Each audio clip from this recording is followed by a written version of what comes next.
everyone, and welcome to Just In Case You Missed It. I'm your host, Derek Floyd. Of course, this is the segment where we replay some of our vintage Chasing the Impossible interviews that you might have missed earlier in the year. And this one is an exceptional one. I've been waiting forward to check it out myself because I remember when I interviewed this guy, I thought, wow, what knowledge did he bring to the table? He just happens to be a Grammy Award producer, videographer, YouTube influencer. The guy has done a little bit of everything. And his nuggets of wisdom in this interview are definitely worth watching again, even if you caught it the first time. So as we talk about it here, this is a bonus segment of Chasing the Impossible that happens on Sundays at 5 p.m. Eastern, 2 p.m. Pacific. And to catch the new interviews that are coming up, of course, this year, it's always on Wednesdays at 8 p.m. Eastern, 5 p.m. Pacific. But without further ado, let's dive into this vintage interview with Henny Tha Bizness. Let's check it out.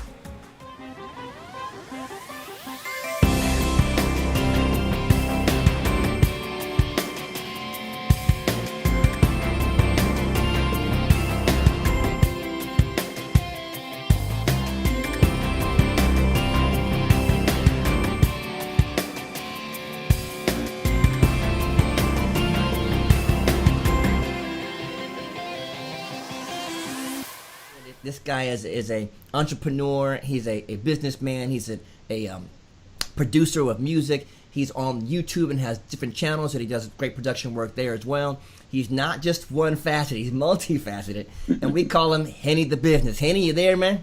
I'm here. What's good, man? What's good, man? What's good?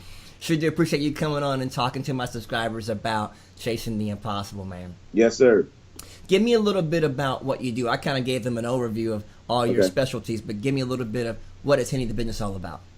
Oh man, I am a music producer, Grammy Award winning, and been in this music industry for over 20 years. 20 years, man. Ain't number 25. Yeah. I started out as a young boy. Yeah, you was only 6 years old making music. But no, man. I guess I would say musician first, but I've always loved videography and. So, things from doing film, doing scores, doing YouTube. I've done quite a bit in the whole entertainment, sphere over the last, decade and some change. But sure. A lot of it is just based off of, the passions that I've had and being able to have the time to create those crafts and mold them into something that's actually, very tangible. So, yeah, I've been doing it a while and I feel blessed, man. It's really great to hear. Wow, that is awesome. That is awesome. Well, man, over here Chasing the Impossible, we want to encourage people to do what you're doing, follow their dream, follow their impossible. So yeah. When did you clarify or really identify what your impossible was? And what is it? What is one of your impossible stories you can share with us? I just knew that I think when I was 15, 16 years old, I knew that I wanted to be in music, right? And I didn't know exactly where it was. I was singing in the choir at my church. I was rapping at school. I was trying to make beats and play piano for girls at at lunchtime. Right? It was always about the girls in there somewhere. Yeah, let's be real. Be about the girls. So from there I just knew that music was a passion that I just could not get away from. But to clarify, it was when I went to Morehouse College here in Atlanta, Georgia. Nice. And shout to Morehouse. Yeah, shout out to the house. Right on. But I just started to narrow it down and say, what is it that people? I don't know. It's one of those things. What is it that I constantly get great feedback from? And it wasn't necessarily always me singing or rapping. I was okay at that, but I wasn't putting as much time into that as much as I was. Because I was so interested in the technology and everything that you could do with music and making beats. And so I started to clarify the dream to becoming a music producer. And I just started researching what that meant and how to become one of the greatest, And so I've been on this journey now for 20 years since I was 18 years old to become one of the greatest. And I keep clarifying that dream, that goal, that legacy, because now that I know that I'm, I want to be one of the most technologically driven music producers, the most, one of the guys who are just beta testers, the ones who will try the new things to try to bring it back to the community. And so I've been doing this for a while, trying to be as great as possible, man. But it's a blessing. Yeah. Nice. Well, so if your impossible was the music thing, yeah. what was the fuel or the reason why you chose that? Was it something that your parents did, or was it something you just felt like you were supposed to do? Or what was your? Because we tell people, if you clarify that you want to do this thing, you're gonna need some fuel to get there. You're gonna need some kind of reason, because it's gonna get tough. You're gonna get, it's not gonna always work out. You're gonna need something deeper in you, some kind of fuel that's gonna keep you going. What happened with that with you? I tell people that even when I speak to younger kids, younger cats, and they want to do so many things, right? They want to produce, and they want to rap, and they want to act, or they want to be in, all different types of different parts of their life. And I tell them it's all about being decisive, right? And I told myself that I had to make a decision based off of what it is I truly want to wake up and do every day. And it kept coming back to creating music, kept coming back. So, it was one of those things to where, what is it that you wake up every day and wish that you could do, that even if you weren't getting paid $1, but you could do it the rest of your life? What is it, that thing that you would love to do? And I knew that it was music, and it always came back to creating music, and then building music that works around artists and movies and TV, whatever it is. For me, that's what it was that I had to really go deep inside and know that that's what it was that I wanted to do every day. Got you. And once you figured out, okay, music is my thing, and my passion is this, so it's what I want to get up and do every day. That's my fuel. I want to make this work. Then you say, you know what? Okay, if this is it, this is my fuel, this is my dream, then I got to do the homework. I got to figure out how to make this work. And it's not going to be like 5 minutes. It's going to do some study, some homework. What was your homework like trying to make this music production thing happen? I'll tell you, it's not, there's no secret sauce to success. People think they just wake up and they just get a hit. Like it's a constant, thing of studying not only those who came before you and those that are around you at the present moment, but also understanding yourself and being self-aware. I knew what I liked about, certain music, certain things about music. And I went and back then there wasn't the blessing of Google where you could just type in, I want to do music like some artist, and how can I make music? And you'll probably find some results. That is such a great tool now. And if people don't understand that research is the key to everything, do your research, understand what it is and what it takes, because it is a daily thing that you have to constantly go through. And so what I did was, when I was in school, I went and I was in my dorm room, and there's so many guys from so many different parts of the, from the U.S. and even from like the Virgin Islands. I'm at Morehouse, so it's like 3,000 black men all at one time. And everybody had their specific music. Right. And so regardless if you're from the West Coast, or if you're from the East Coast, or you're from the South, everybody had like their specific music that they loved. And so I was intrigued by just seeing if I could borrow somebody's big booklet with all those CDs and all that, and all that artwork. And I remember that, man.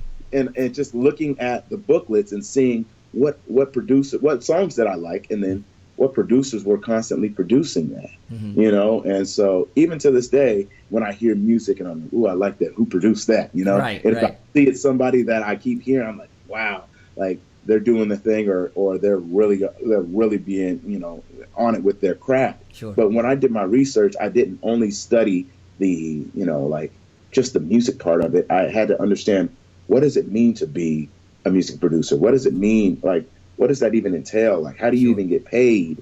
Like, regardless of what you're trying to do, you got to think of it, one, as your dream, and then two, as a business, because if you don't think of both, you'll just end up having, like you said, a lofty dream that doesn't have any clarification. It doesn't have any roots. You're just sitting there just thinking that one day it's just gonna fall in your lap, and it's just gonna happen. And one day in the by and by, which we know ain't gonna ever come.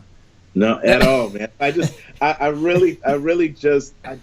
studied, and I tried to make music like those that I liked. I literally would sit there like trying to make a beat, like trying to make Timberland's beat that he did for Aaliyah, or trying to make Dr. Dre's beat that he was, or trying to, like, these are things that I was literally trying to say, like, if I could get anywhere close to what their stuff sounded like, right, maybe I could get closer. So I was also benchmarking what I was doing against what that was already successful, and very often coming up short and being very frustrated, knowing that you're going to bump and you're going to bruise and you're going to get, you're going to have to figure out this whole confidence thing of, am I ready, or am I good enough? But one of the biggest things, not to be long-winded, is to always keep a circle around you that can be honest with you. And the circle of your friends and your family and those acquaintances that might tell you it sounds pretty good, or you really got something, or maybe you should keep going with that. Because if you don't, and you don't let anybody hear or see what you're doing, you'll end up thinking that your stuff is just so great, or your stuff is just so horrible. And never get that feedback. So it was feedback, it was researching what it was, and understanding what the career path actually meant. That's awesome. That's awesome. Yeah. That was a big mouthful to teach them a little bit about the homework and what it is to be a producer. I think a lot of times I've heard from other successful people that when they're doing their research, doing their homework, they find a mentor that's done what they've done already. Like you said, you would do it by listening to other people's music and trying to emulate that sound. But what if you're a business person, then maybe you need to find a mentor that's done your style of business, figure out how they've accomplished that. Go call them. Go talk to them. Don't be afraid to pick up the phone and say, hey, my name is Joe Schmo. I saw you on such and such. I'd love to understand, maybe be an apprentice or figure out how you do what you do. I'd like to have your job, do what you do there. Could you show me or direct me to someone that would help me do that? I mean, the old days, man, apprenticeships were what they did in the Bible. Think about it. You had a trade, and then you followed somebody who did that trade until you could do the trade like them. And that's how you became that thing. But somewhere along the way, we missed that mentorship, apprenticeship kind of atmosphere. And that's a big key thing to people who are trying to be successful, especially in specific things. When you have a trade or specific that you kind of learn something, I think that's a missing one. So I definitely want to throw that in there. But you did it without speaking to the person, but you were mentored by certain producers by listening to their stuff and trying to emulate that vibe. So you did it already. You got your thing going. It was a long process. I mean, people are like, well, let me try this out for a year, try this out for 6 months. Let me see if my dream could work. And I'm telling you, it's going to take years. It's going to take some time. When I say that I've been in the music industry for almost 20 years, or actually thinking of wanting to be in it for 20 years, realistically probably only being in it maybe 16, 17 years, actually getting a check or getting paid from it. It's only been 8 or 9 years since that success started to really happen. So you can think, like, it took 10 years to really figure out how to get there. People don't want to do the grind. They just want the instant microwave success. Put it in for 60 seconds.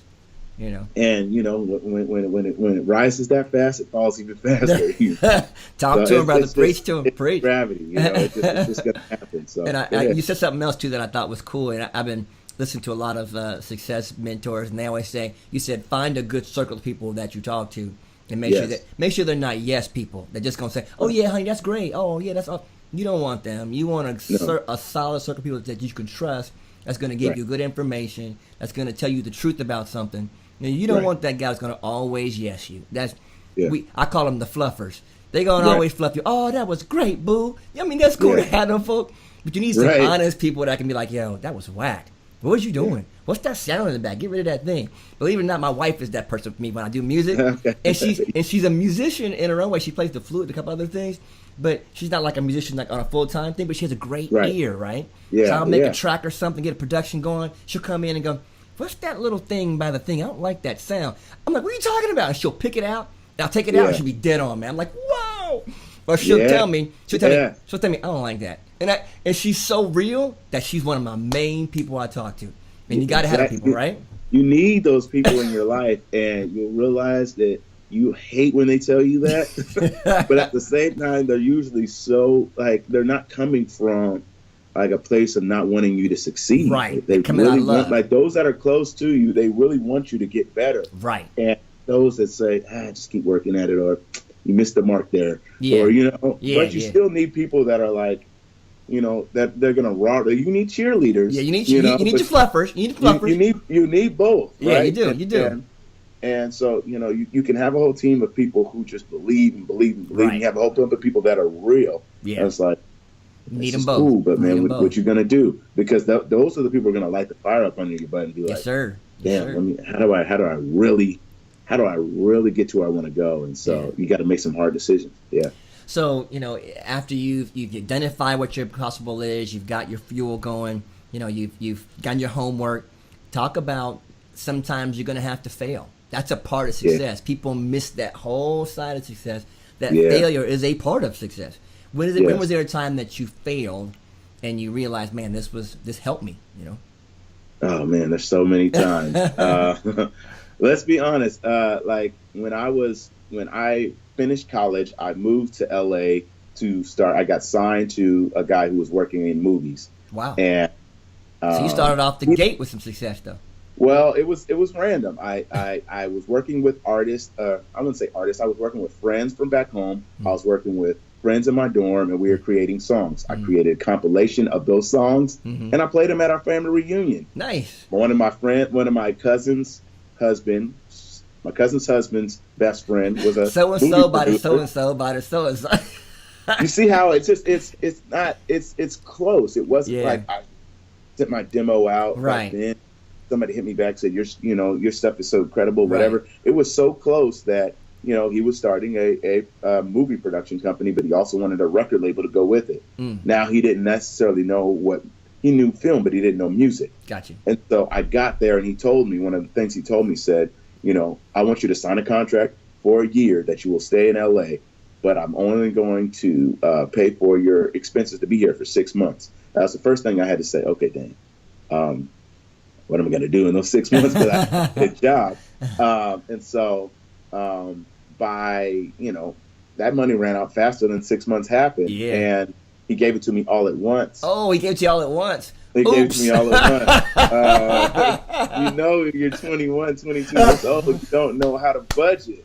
And so I had to learn how to bring people into my apartment and start recording to bring in extra money. Mm-hmm. By the time I was 25, I had, a little bit of clientele, and I came back home from Christmas to LA to, get back, start the new year. And I came back to a ransacked, vandalized, robbed apartment. What? That, they took everything from me besides the first keyboard that my father bought me when I was 18 and some speakers. So I lost all the music. I lost all the ideas. I lost all the equipment. And right then I was thinking to myself, maybe God, this isn't what was meant for me. Maybe this isn't. You'll have those moments where you're just like, well, is this not what you meant to have for me? And thinking about it now from back then, God just said, I want to put you in a different direction. I want you to trust me even more, because this thing that you said you wanted to be great. So I'm going to test you, and I'm going to continuously test you to see if you really want that. Wow. People talk about paying dues, right? Yeah. Oh, I paid my dues. You're always going to be paying dues. Yes, sir. And as soon as you want something more, you got to refinance those dues. You got to keep paying those dues. I like that, man. I like that. I'm going to use that later. Don't get me wrong. You're going to see it on the video. Refinance those dues you got to pay because you're doing something better. I'm trying to tell you. It's so real, because we get so frustrated. Like, well, I paid my dues. No, you haven't. Like, you said you wanted something, and you said, you wanted to be a producer, but you wanted to do this and do that. It's going to add more to it when you want more. So by the grace of God, my dad was able to loan me some money to get new equipment. Wow. But it was such a hardship because I couldn't trust anybody to come in my house anymore. So I lost that business, so I didn't know. I still was like, that was helping me, pay for the bills and stuff in LA is not cheap at all. And you didn't have renter's insurance, right? I did not. I did not have renter's insurance. And I think somebody tried to tell me about it, and I was like, I don't know if I can afford it. I'm young, and I'm just like, that's whatever. And so it was one of those tough moments that you had to really, think about what it is that you really want out of this thing. Sure. And so I had to create my everything back from scratch, my trust around the community. And it was huge for me because I was sitting there thinking, is how am I going to get to this impossible dream? Yeah. And what happened was I sat, on a couch of a friend that I knew very, not very well, but he was actually from my hometown of Seattle. I'm from Seattle. Mm-hmm. And he was living in LA as well, being a DJ. And I sat there on his couch. I was humble and I said, man, I just need some help. I know you're doing mixtapes. Maybe I can put some of my music with some of your mixtape artists. Mm-hmm. And that's how we started the production company, The Bizness. I said, hey, man, if I put my beats with your stuff, and he was a good hustler, he was a good grinding dude. Yeah. And I realized I needed help, but really I needed more faith back then. I needed more faith in God to say, he's going to lead me the way. But there's so many times where you're going to hit this hardship and you're going to think that you're going to need so many different things that are externally, and really it's coming from within, it's coming from God. Yeah, because I'll tell you, within the next that relationship that I had as a production team, mm-hmm. we won awards, we had hits, but I saw something. God told me, I have something more for you. You said back then, way in that impossible dream when you're 16, 17 years old, that you wanted to be great. Wow. So I want more from you. And the greatness is not about getting what it is for you. It's about giving what you have to others. And so these last 5 years, when I said, I have a different calling in my life, and I broke up our partnership, mm-hmm. and I was going in a different direction, God said, you know what? There's a lot more dues you need to pay. Oh, wow. And so I had to get back and jump. I couldn't go from a mountain to a mountain. I had to get back in the valley. And so it was very hard times for me, knowing that I had to really figure out how to build relationships, because I was just making music and he was grinding. Yeah. I had to figure out how to do small talk. My dad said, you need to perfect your elevator pitch. I was like, I don't know how to do that. And everything is sales, whether you realize it or not. Exactly. Everything is sales. I want to throw that in. I know you guys are going, what? You'll get that in a later video, but trust me. Everything is right. You're right. I mean, so there were so many points of my career, even in these last 20 years, that have been bumps, bruises, situations to where you had a great experience or a great moment, but you didn't maybe get paid for it. Mm-hmm. You didn't get the credit for it. Mm-hmm. You got, something stolen from you, or even, somebody tried to say that it was theirs instead of yours. Mm-hmm. You can have all these situations to where you're going to have to fight. Yes. You're going to have to fight it. You're going to have to fight for what you want. And so there's been many moments that's happened, but what stayed true was my belief that it could happen. There it is. And that's what's always started from the jump. When I was a young kid, I said, I know it's going to happen. And if I could say one thing to all those who might be watching, it's making the decision to tell yourself that it's possible. Mm-hmm. That's really where it started. Mm-hmm. And so everything about my career was saying that it was possible. When people told me that I was crazy in 2015, that I shut my complete studio down with all the bells and whistles that I had in my studio, and said, I'm just going to create with an iPad. They thought I was crazy. Everybody was like, you couldn't do it. Right. There's no way to be professional that way. And now I'm sitting there doing it and showing thousands of people how to do it every week, So it's a blessing to know that there's pitfalls, there's shortcomings, but at the end of the day, you can get it when you believe and you work hard, and you know that when you have a shortcoming or something that's a hardship in your life, that means you're getting closer. Yeah, see that you're getting closer. That's the key when you're going through some things, to know that it's part of the process. Right. And I think that what people don't understand about success or about reaching your impossible is that there is a process to it. There's, like you said, once you decided that you were going to do that, and that's the first key, clarify and decide that you believe it's possible. Once you settle that, you're going to get there, but you got to settle that in your mind. And then once it's settled, then you start to reach out, you do your homework, you connect, you start to dig in a little bit, and you're going to fall sometime, but you still settled it. You're never going to leave that. And the whole thing becomes, trust that process, trust what you go through, and don't give up, right? I mean, I'm sure you've had some moments where you had to look at the process and go, wow, is this what I really wanted to do? But this process has taken me this far, and I know that if I don't give up, I will hit this marker, right? Yes, sir. Yes, sir. And you can apply that formula to any level of success in your life. It's something you're trying to accomplish. Know that you're going to have to identify what it is. You have to believe that it's so. You're going to have to find the fuel to do it. You're going to have to do the homework to get it right. You have to realize that you are going to fall sometimes. But if you trust that entire process and don't give up, you will get to the end, right? I'm telling you. I mean, you said all that right there, and all I was thinking about was people and their relationships and love and marriage and all the things that like me and my wife just celebrated 11 years marriage last week. Man, congratulations, man. Congratulations. Yeah, we just celebrated 7 last week, so what's up with that? Yes, sir. Yes, sir. Yes, sir. I mean, she's been my rock since she was actually the main reason that I moved to LA, because I knew that it was something about her that was going to change my life. Yes, sir. But you say that, all the things of this deciding. I decided that that was the one for me, yes, right? Sir. And then yes, sir.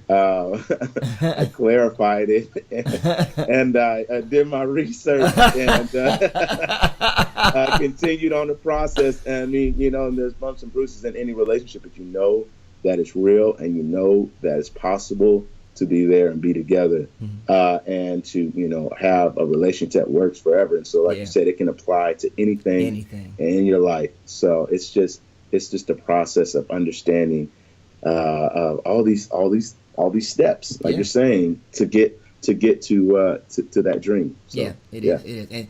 And I'm glad that you were able to share just a snippet of what you went through, because you've been in the game for 20-something years now. Yeah. And you just sharing a little bit, it only gives them a glimpse of what's possible. But everybody's got their own version of that. They're going to figure out, okay, well, once I identify that I believe this, then I'm going to have to figure out what's going to keep me going when it gets tough. What's going to be the thing inside me that drives me? What's going to be the thing that keeps me, going forward when everybody else is pulling me backwards? When the naysayers are saying, no, you can't do it. You got to have something deep inside the head. You got it. And, people say, when we talked earlier about keeping a circle, right? Mm-hmm. And keeping a circle of those that, you can depend on and trust on. But some of the people that might give feedback still might have negative energy within them that seeks into you. So always balance that. So what I found to be true, even with, for me within the last few months and a couple of years, is to, it doesn't always have to be a person that right? Mm-hmm. Like, say, for instance, with your YouTube channel, like, people should always stick, positivity in their ears on a daily basis. Right.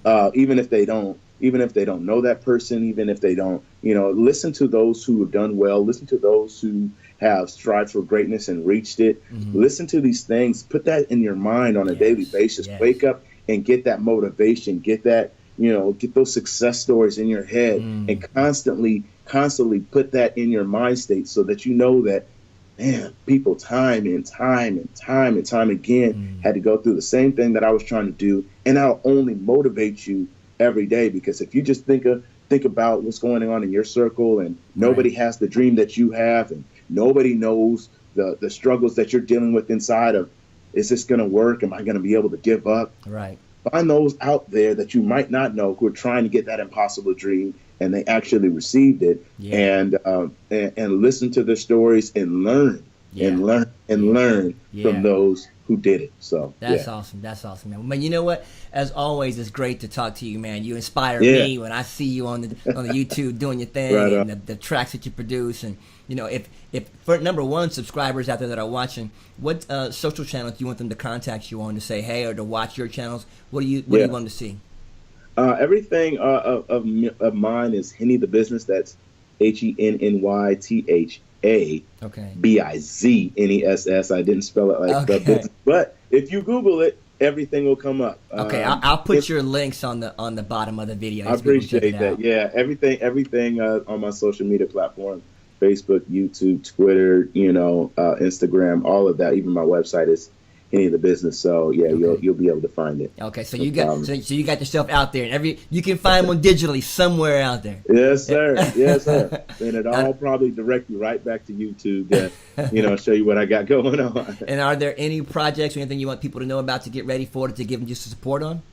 Oh man, I want subscribers to support what you're doing. Is something that we can be looking yeah. for. I mean, there's quite a few things that are in the works, But you there's some can't things tell me I right can't now. speak on. But the main thing is, I'm my goal, for the last year and a half is to be able to inspire people through, the technology that I love, and through showing people a different way to getting to, your success. So that's the things that I do every week on my YouTube channel as well. Okay. And all I'm trying to do is build trust. People talk about building a brand and, taking your brand to higher heights.